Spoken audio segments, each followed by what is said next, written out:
welcome back to the Plant Powered Podcast. I've got a lot of exciting things on the go at the moment. Finally settled into the house. I started my new job over the last 2 days at a health club, which is super exciting, and today I am freaking out. I'm going to be in a plant-based documentary. How crazy is that? So I've been so busy with everything, busy with the retreat, the work, planning all the next. I've got some really, really exciting podcast interviews coming up. So just putting that all onto paper, planning it all out, booking in the interviews, very, very exciting stuff. So make sure you stay tuned for that. I'm so excited to finally get back into a routine and back into my ideal life, if that makes sense.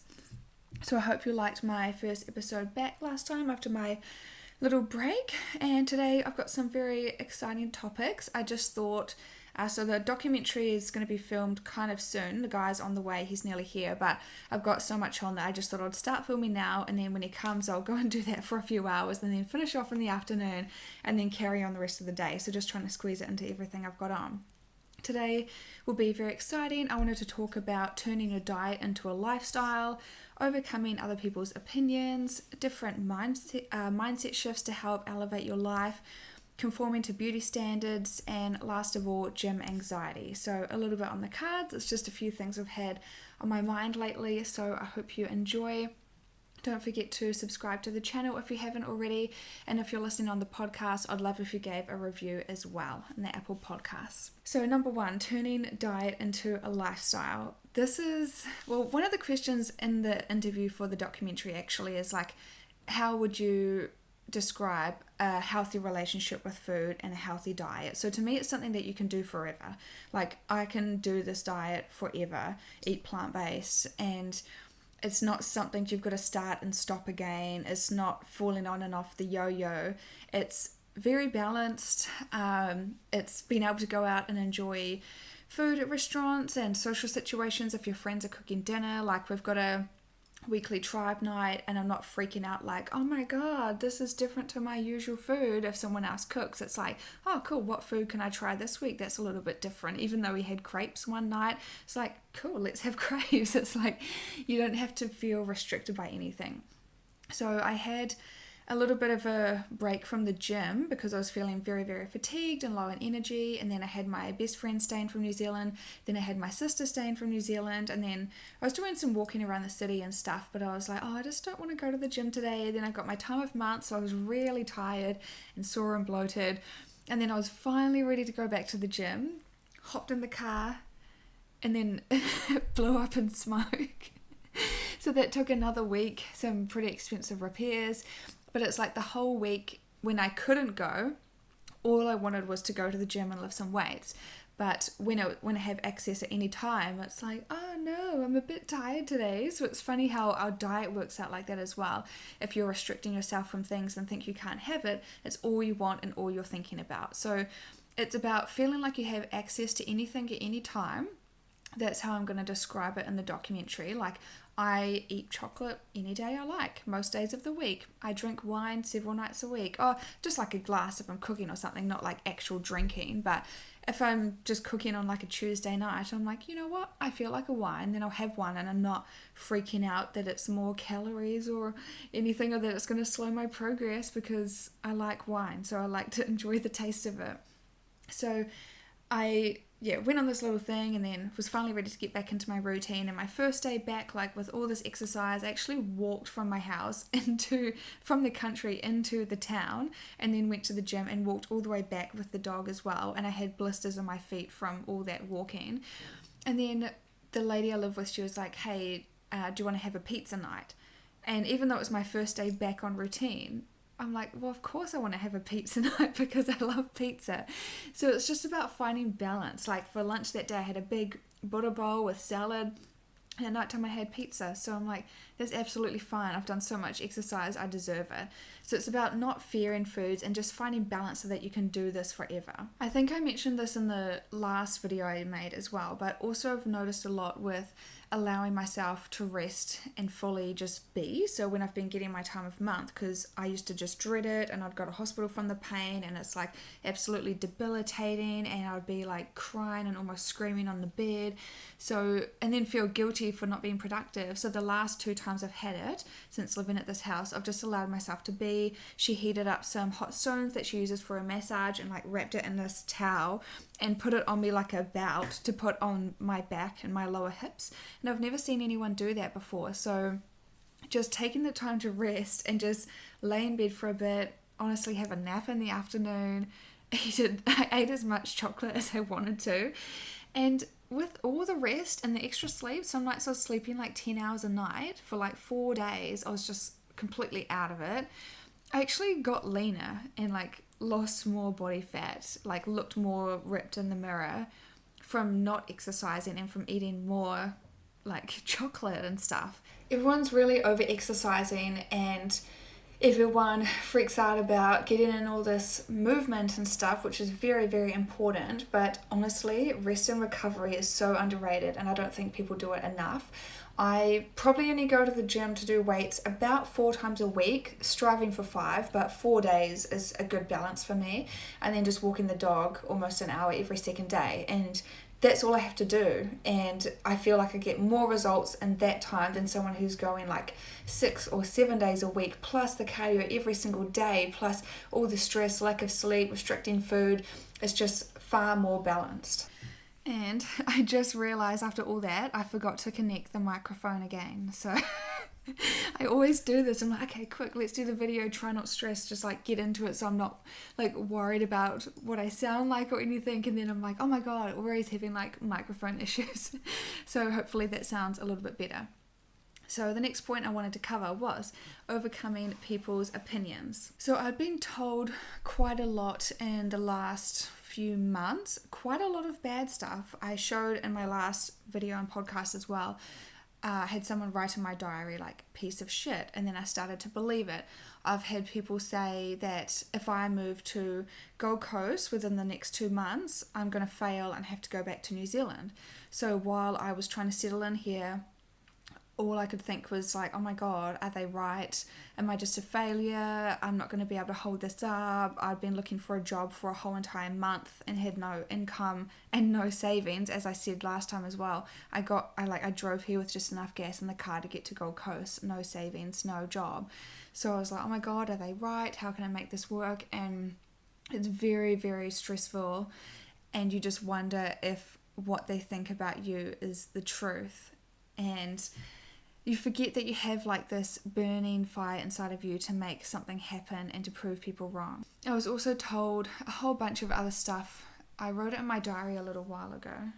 Okay, I found the diary. I'd forgotten all the points, but this had been playing over on my mind for ages. So I had someone say to me, do you even know the difference between social media and real life? So I've got a whole podcast planned with like how to use social media in a positive way. And honestly, social media is just marketing channels, but honestly, it's also a way to connect with people. And I've made lots of friends on there.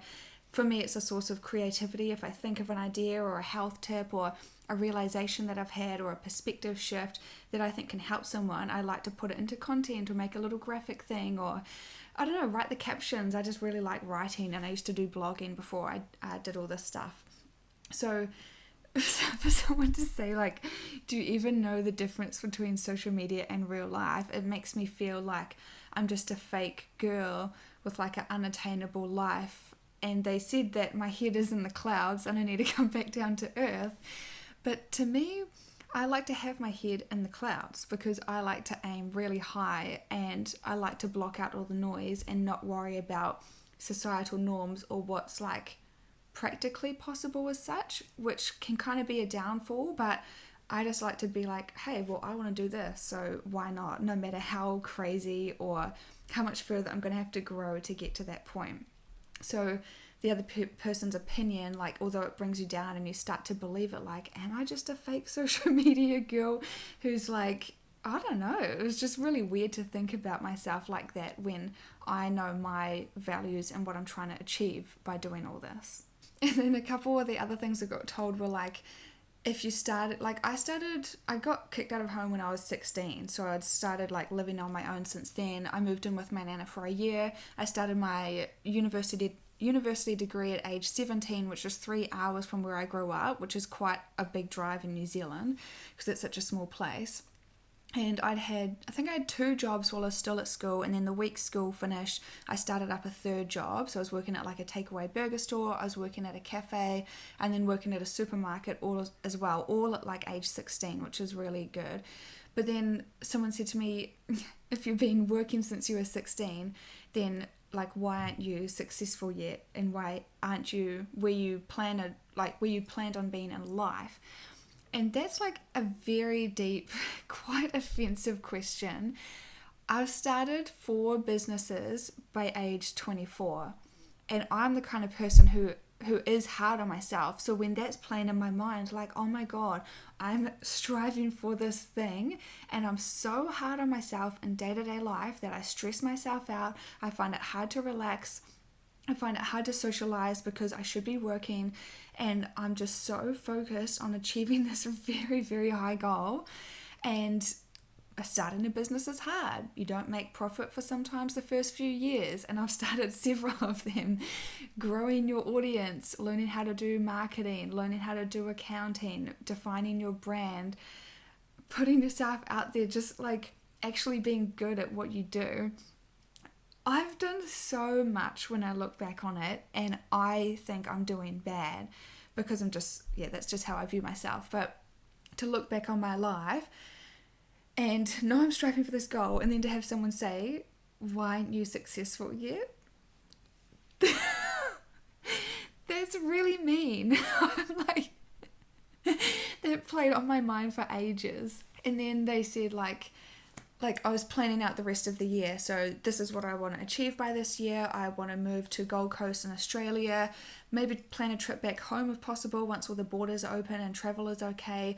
I want to compete in WBFF, pay off all my debt and get a job. And I was planning to move to Sunny Coast, but Gold Coast, Brisbane, Sunny Coast, get a job that's 20 to 30 hours a week, continue on with my business. Those are like quite big goals, but all in different areas of my life. Like competing is one thing, which keeps me on track with my health and fitness, like seeing my family, paying my debt, so getting a good job and doing well in my business.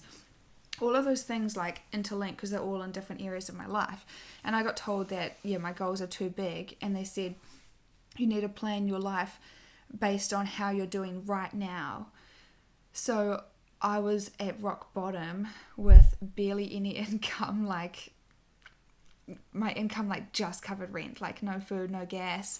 Sometimes I've got to put money from my jobs into my business to pay for all the email software, all the accounting software, music, like royalty-free music, all the stuff that I'm trying to do, paying for more advertising, printing off more business cards, all the stuff like getting coaching.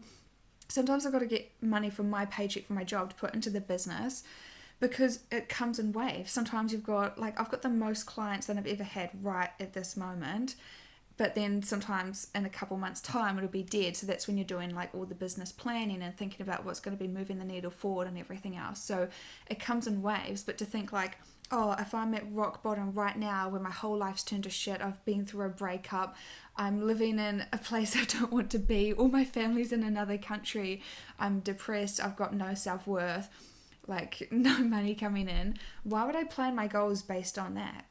Like, oh, I can pay off this much debt by the end of the year based on how I am right now. To me, that doesn't make sense, because if I'm struggling to stay afloat, let's just say that, just struggling to survive, and that's like the biggest stress in your life, why would I plan my goals based on struggling to survive?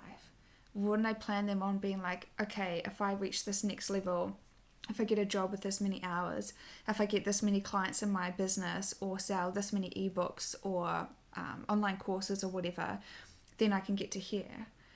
Like, 2 different ways of thinking, which is totally fine, but I just like to strive very high and always think about growth and improvement. So not as practical, but definitely helps you get to where you need to be in life. So that thing, shoot for the moon and you'll land against the stars. I just like to strive very high. But the whole point of all that was that I let this girl's opinion get to me, and then I started to doubt myself so bad. And I moved to Gold Coast, moved to my dream location, was all on a roll, and I think I held myself back from getting a job because of how I viewed myself. Oh my god, what if I fail? Oh my god, what if she was right? Why aren't I successful yet? Do people think I am this fake social media girl? And that's really not how I view myself, but I really let other people's opinions get to me.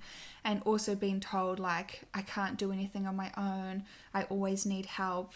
And yeah, I did need help because it's been very challenging over the last few years going through the pandemic in a country away from home.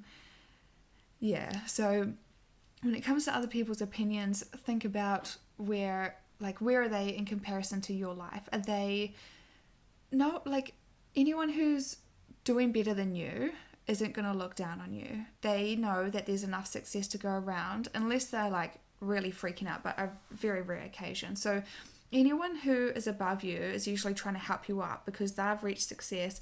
They know what it feels like, and they're like, come in and join me on this journey because there's enough to go around for everyone. Not trying to pull you down because maybe you threaten them, maybe they feel self-conscious because they haven't taken the same leaps in their life and they're too scared to pursue their passions and dreams. So really think about who you take advice from, how are they doing in life, and is it actually like constructive criticism? Like I took away some things from all those conversations, like making a goal and practical steps, like how am I going to achieve it instead of it just being a dream. Like take away practical points and listen to what they're saying, but don't let it become your reality if it's not. And one thing I've always liked to do is every time like I have a falling out with someone or someone criticizes me or tries to bring me down, like people have actually ruined my whole self-worth like really, really bad. I got bullied a lot at school, like my whole upbringing and childhood. I barely had friends. I got bullied really bad. So I just channel that into my success and use that as my driving power. And even someone I had big falling out with in 2020, that was like related to the food truck I had and stuff, and just felt like, it was just a very, very bad time that I went through with all of those people.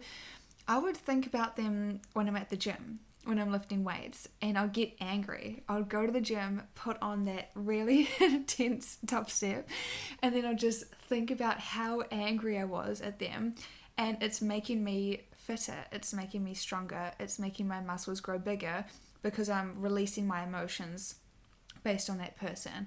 And if someone says that I can't do anything, or like, oh, that sounds a little bit unrealistic, it makes me want to do it more. So channel those negative viewpoints and people trying to pull you down, and just show them that you can do it. The next point I wanted to talk about was mindset shifts. So recently my car blew up in smoke, and obviously it's been very hard. I just made it to Gold Coast, been trying to get a job, had my friend and sister staying, which was lovely to spend the social one-on-one time with them. But then my car broke and I still didn't have a job, and it was like actually expensive to fix. But I was having such a good week that things were just starting to go right, and I just had this was before my job interview, but things were just starting to go right, and I had a few mindset shifts. So the time before I drove, I was actually taking my sister to the airport in Brisbane, which is 1.5 hours from where I lived. We were kind of in a rush because she had to get the rat test and everything before flying, and I wanted to take her on this big it's like a Ferris wheel ride that looks over the Brisbane River. So we're kind of in a rush, and then just made it to the airport and just got back safe, and then my car blew up in my driveway. So even though it was very expensive to fix, and I can't really afford that right now, I was like, well, at least I didn't get stranded anywhere because I don't have RACQ right now. At least I wasn't hours away from home with no one to help me. At least it was just in my driveway, and I can call a tow truck and I can book it in, and at least I don't have a job, so I'm not stranded from my work and missing out on money anyway. Like, at least I'm just working from home that week. So I experienced some shifts in not turning it into a catastrophe. Like, before I left New Zealand, I would like call my boyfriend in the middle of the day and be like, oh my God, I just got a $40 parking ticket because I ran in to get like a takeaway lunch, which was like 2 or 5 minutes, and I got a $40 parking ticket when I was really struggling in Auckland, and I would like call him up to tell him during the day, and it's like everything was a catastrophe. So I feel like I've come a long way in that sense, and I'm like, at least my car, I'm at home, I'm working from home, it's in the driveway, and it's okay, like I'm getting it sorted. So that was a big mindset shift I had, was thinking of the positives and thinking about what I'm grateful for in that situation as to what is so terrible. Then when I walked all the way from my house to the gym in the town, it was like I got blisters on my feet. It's probably 1.5 hours of walking in total with the dog on like a not so safe road in some areas, but I made it there safe and back and was very alert and aware on the road. Then including a 1 hour gym workout because I really wanted to lift some weights and just like get this release. So instead of being like, oh my God, my car's broken, I can't even go to the gym, blah, blah, blah, I'm like, okay, well, what else can I focus on? That big walk was really good exercise. It was good for the dog to get out for such a big walk as well. And then the next day, I was feeling stuffy from being on my computer all day. I really wanted to go to the gym. So I went out into the garden and did some weeding. So at least I made some progress on the property. And that was still good, like core workout. I just chucked in a podcast, did that out there in the sun, got some vitamin D. So instead of like thinking about all the stuff that's wrong and everything you can't have, I'm like, okay, what can I do instead for exercise to make me feel good? What areas can I progress in other areas? Like, is there something else in my business that's like been on my to-do list for ages that I can get done because I'm not at the gym? Can I just embrace this extra rest even though I'm feeling ready to go back? And just honor my body and be like, it's okay, you can go in a few days and just do other things for a few days, it's fine. And what I noticed was that the biggest ideas came to me when I was the least busy. So that week when I was working from home, I had no car, all the stuff had gone wrong as well. But I had this time to reflect on things, and it's actually when I had the most clarity. I'm wanting to start an app this year, and I had the most clarity around like what the name could be, what it could be about. Do I actually want to pursue that as an idea for the year? And clarity around other things I wanted to do. I felt finally ready for the first time in ages. I'm finally ready to compete again. I'm ready to like start taking my training seriously. I'm ready to find a pose. Great, so I just finished the documentary, which is super, super exciting. I was so nervous. So it's should be going live in about 2 months. They've just got a few more interviews to do. So I feel very, very grateful that I can represent like plant-based athletes and plant-based nutritionists to talk about like the benefits and just answer all these different questions that people in the public may have, or assumptions or things that are holding people back from giving it a go. So that is so exciting. So I'm back to film the second part of the video. So I was just chatting about when you've got space in your brain, that's actually when you can have the most clarity for your biggest ideas and actually come up with the best things in your life, when you're not so bogged down with the day-to-day stuff like, oh, I've got to do the washing and do the dishes and clean such and such, and I need to finish off this task in my job, and think about these things for the kids or whatever. So when you actually have space for your brain to think about other things, that's when you can come up with your best ideas to move the needle forward in your life. So going on a nature walk, I think of a lot of my best ideas when I'm driving in the car. So don't forget to take some time out every now and again to do that kind of thing as well. Next, I wanted to talk about some limiting beliefs, because I've been listening to lots of podcasts and been doing lots of inner work. I've got a woman's confidence coach at the moment, which she's kind of crossing over into like my therapist right now, but it's actually really, really helping me through these times, which is awesome. But I discovered some limiting beliefs with stuff that stemmed from my childhood and stuff that I kind of want to break the cycle in. So there's a couple of points to cover when it comes to mindset shifts and limiting beliefs, and also energetic minimums, which I've learned about just listening to podcasts from the people I look up to in business and everything like that. So it's kind of been making me realize a lot, because I do online nutrition programs where I coach people through their health and give meal guides and talk about all these different topics like digestion and bloating and food freedom and all of that kind of stuff. And probably over the last year and a half or even 2 years, every time I launch a nutrition program, I've had the exact same amount of clients every time. So even if I say, oh, this is my goal, so I need to get this many sign-ups, but I say subconsciously in my head, like, oh, well, I got this much last time, so that's the minimum kind of thing. I'm attracting the minimum, even though it's like not what I'm striving for. So it's like quite interesting to take charge of your subconscious mind in that way.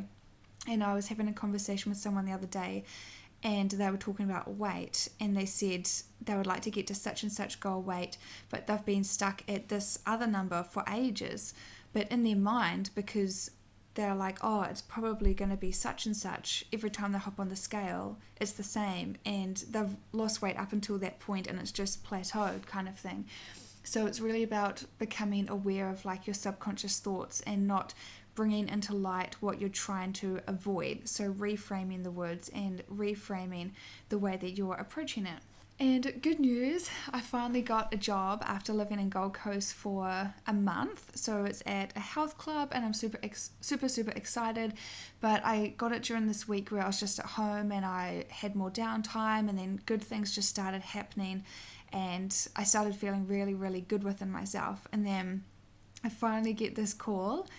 So I'd accepted another job that was going to be an $8 pay cut per hour. $8? Yeah, $8 pay cut per hour from my last job, and it wasn't something that was interesting to me or that I wanted to do, but I was just going to use it as a stepping stone. But because it wasn't the dream job, I'd kind of been dreading it, even though it hadn't even started yet. Every single day it was playing in the back of my mind. So finally I got this call. Hey, I'm just calling from such and such. We got your job application today. It had been up a month. There was 150 applicants. And he just said, you're the one. And he said, you're the only one that stood out of everyone this whole entire month. And we had a chat, like an interview that just felt like we'd been friends for ages, even though I didn't even know who he was. And I went into the job, just had my second day, and it's going really, really well, and I'm really looking forward to it. But it's just happened like at the end of that week when everything was going right, my mindset's in the right place, I'm attracting the right things. And also that week, that's when I got asked about the documentary as well. So what an amazing experience to be able to represent plant-based nutrition and give that message out to the world. It's like an athlete, bodybuilder, nutritionist. That's so amazing. Topic 4 for this episode is conforming to beauty standards. So I've just been having a few chats with my friends and stuff, and we've just been talking, like this isn't meant to offend anyone. This is just to spark some thought as to why people are doing the things that they are. So I just moved to Gold Coast, and a lot of people here have had a lot of work done. That was one of the things that was kind of holding me back. I was like, I don't know if I'm going to look out of place because I haven't had all these things done, like all these different procedures, or I don't fit the part, if that makes sense.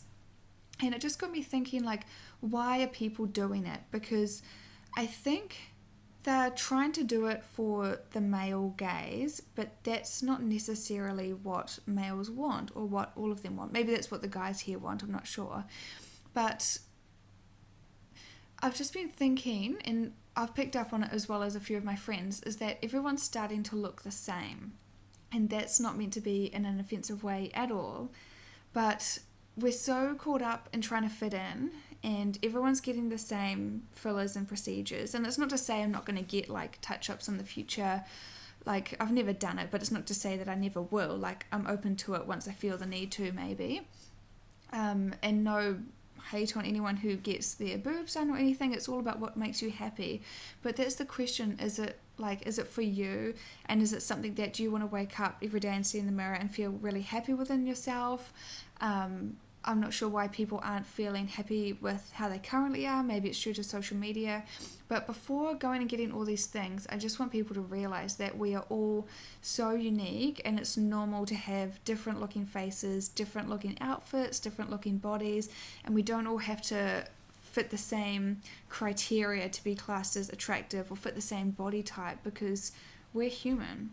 So there's absolutely no harm in going out and doing those things, but the thing at the end of the day is just make sure you're doing it for you and remember to embrace your individuality as well. And the final topic today, finally coming to at the end. I hope you enjoyed the episode so far. So the next one is gym anxiety. So I just got a job at a health club and I found that they have very good values around just getting people to the gym, and that made me feel very happy. And that's also a thing, like with people in our generation, we don't want to just like work for a company, we want to work for someone who has good values and stuff. And just the way that the owner was talking, so I'm in reception and they keep the door open at all times, so like you don't have to swipe your card to get in, or you don't have to call up or whatever, because you know how some of them, like the reception's upstairs, so the door's actually like closed or locked. So if you're going to sign up to a gym, which is like a big deal for some people, he said like people go up and they'll be like, oh, the door's locked, I don't know how to get in, and it's just like deters them before they even get in the door or even get to sign up. So just like being welcoming to everyone and sitting down with them and talking to them about things and just making them feel really comfortable. And even with the way you're dressed and your body language and everything, it's not like a hard sell professional thing that's like quite intimidating for people. They just want to be like understood and feel comfortable. And I feel like I'm intermediate at the gym. Like obviously I do bodybuilding. I only have like started following a proper program as of recent and actually started working on my physique in a very focused way. Before that, I'll just like make up my own workouts and didn't really know what I was doing, didn't have the right form with things. So I'd say I'm intermediate. But even with my physique, I still feel like I get gym anxiety, especially going to a new gym. You might not know how to like adjust the height of certain equipments or how to use certain equipment, or different exercise swaps for things that are on your program, but they might not have the right machines. Or also when you're going through your workout and someone's on the machine that you're meant to be doing next, so you're trying to switch around exercises to see what to do kind of thing. So all of those things can be very intimidating, and I 100% get it. So some things I recommend are just going in with a plan. Don't be afraid to ask the staff for help. Like honestly, if you're figuring out, like I've asked about how to adjust the height of a machine before because I didn't know how to use it, or how I couldn't get the handle out, or for the hack squat I was too short to even like get it off the hook, so I had to ask for help. Until now I know how to do it like with my height anyway. And I find tracking your progress with your strength really helps stay on track with a goal, like just writing down what you're lifting each time and having different workouts on different days and a goal that you're working towards. Blasting whatever music makes you feel amped up. And the last one is just like shifting your mindset to think that people are probably thinking something positive when they look at you. So I feel like recently I felt really nervous when people are looking at me, and I felt like my arms have been so pumped up and like I'm looking quite fit, and I'm nervous because people like stare at me at the gym. So I just put on my music and I like look down. I don't look at anyone or talk to anyone, but people like, yeah, when I look at people, I don't know, sometimes I look at other girls, right, and they're probably thinking, oh my god, what a bitch, she's just giving me the eye. But I'm looking at them and I'm like, oh my god, her hair is so pretty. Or I'm just like looking at a certain move, like there was this guy doing this really crazy move like with his glutes in the gym, and I'm like, damn, that's so interesting, like I wonder what kind of exercise is that. And people aren't necessarily being like, oh, what a weirdo. Like usually it's in a good way that they're looking at you, so try to shift your mindset to think of it as a positive, not negative. There's one guy that comes into this gym, I just found out on my second shift, and he puts on Screamo like in the actual gym to like play on the speakers, and then he went into this boxing room and he was going hard at the boxing bag, like letting out all his anger, and I started cracking up. And it's not like in a bad way, like, oh, what a weirdo, why is he doing that? I'm like, that is so funny that he just loves Screamo and he's not afraid to go in there and put it on, build up all of his emotions and just like let it out on the boxing bag for like the most intense session that I've ever seen. Like when people look at you, try to think about what they might be complimenting or what they might be wondering about, like, oh, what kind of exercise is that? Oh, I wonder what muscle group that's hitting. Oh, I love her outfit or something.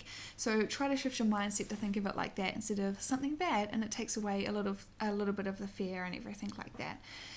So that's everything for today. I'll wrap everything up now.